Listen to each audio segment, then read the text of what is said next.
Okay, full transparency, it's falling apart and I'm barely managing 6-minute kilometers. Oh dear. Hi, welcome back to the channel. You are watching I Run Daily, and in this video I'm going to talk you through some of my marathon mistakes.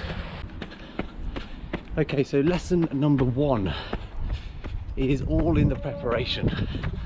Now, I'm not talking about training preparation. If you're following a plan and you're able to stick to sort of 75 to 80% of that plan, you're going to be fine. But in the final few weeks and the final few days and on the day itself, I made a few key mistakes. So let's go through those. Okay, so my first mistake was actually in the sort of the 2 weeks out from the marathon, and that's where I started to make some changes to my diet, changes to my routine, changes to my gear and equipment. And the body thrives on routine and doing the same thing. So actually, when I thought I was making some better choices, for example taking things like beetroot shots,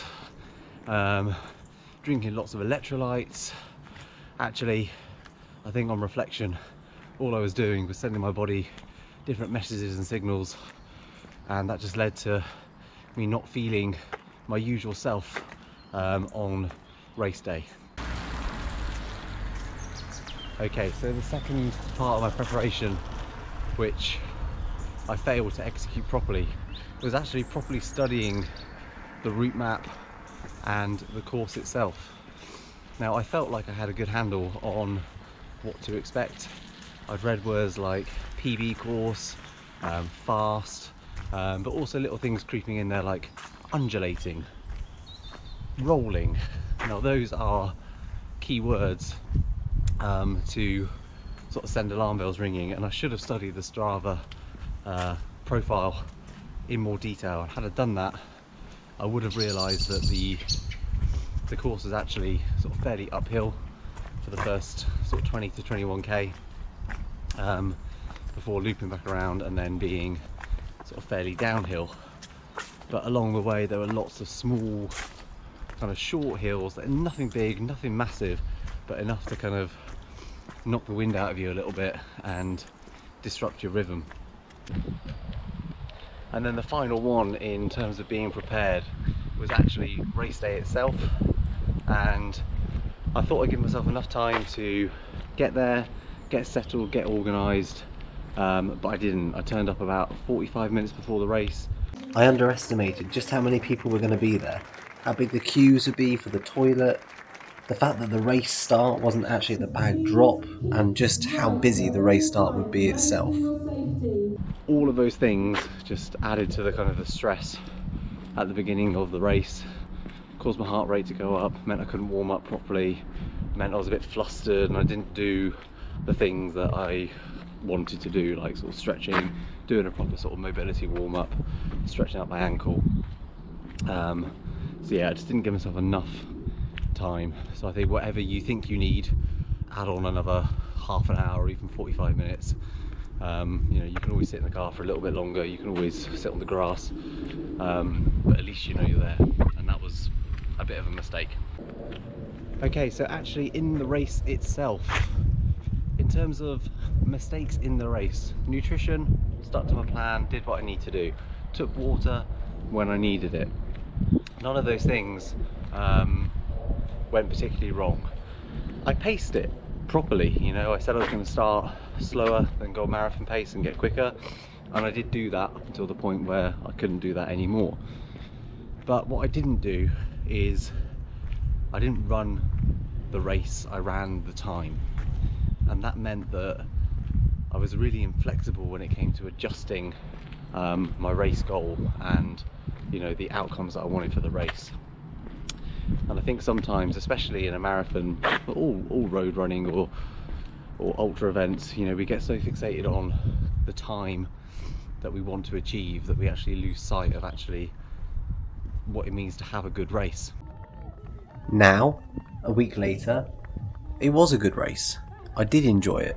There were many positives that I will take from the race and from the experience itself. You know, one of those being the reflections that I'm having in this video and this conversation with you now. What did that mean, or what did that look like on the day itself? There were plenty of opportunities to run with other runners, run in packs. They may have been going slower, but they would have sheltered me from the wind, distracted me from how I was feeling, given me some company, and all of those things may have actually ended up helping me sort of further down the line when the race got really, really tough.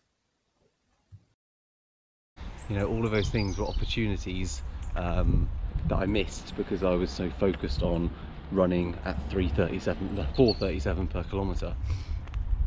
And I'm not saying that you shouldn't do that. There is obviously, you know, there's a reason why we set time goals, and you know, if a group was running massively slower, that wouldn't be a particularly good use or particularly good strategy. But there definitely is something to be said for, you know, finding those like groups of runners or packs of runners that are kind of running at roughly the same speed that you want, and sticking with them, because really, you know, you're not gaining a huge amount by just going a couple of seconds up the road, you know, when they are running at roughly the same speed as you.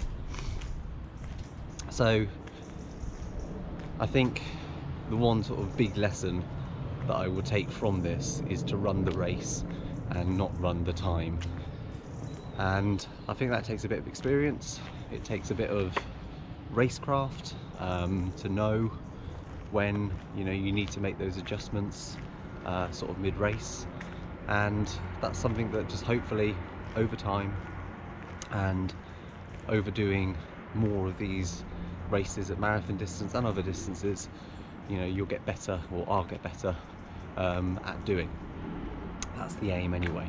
Okay guys, I hope that was useful in some way. So for me, it was about the preparation, not in the training, but in the weeks building up to the race, doing too many different things, not studying the course map properly enough, not turning up early enough for the race, and then on the day itself being a bit too focused on having that time goal rather than actually just running a good, enjoyable race. So what's next for me? Well, another marathon in about 6 weeks' time at Goodwood Racecourse. It's a multi-lap course, and I'll find some details in the next few videos, and we'll train again and we'll see what we're able to achieve. Hopefully have a better sort of race experience, but it's all part of the journey, and just grateful for you being here. So hit the like button if you are new, hit that subscribe button, and see you in another video very soon. Take care.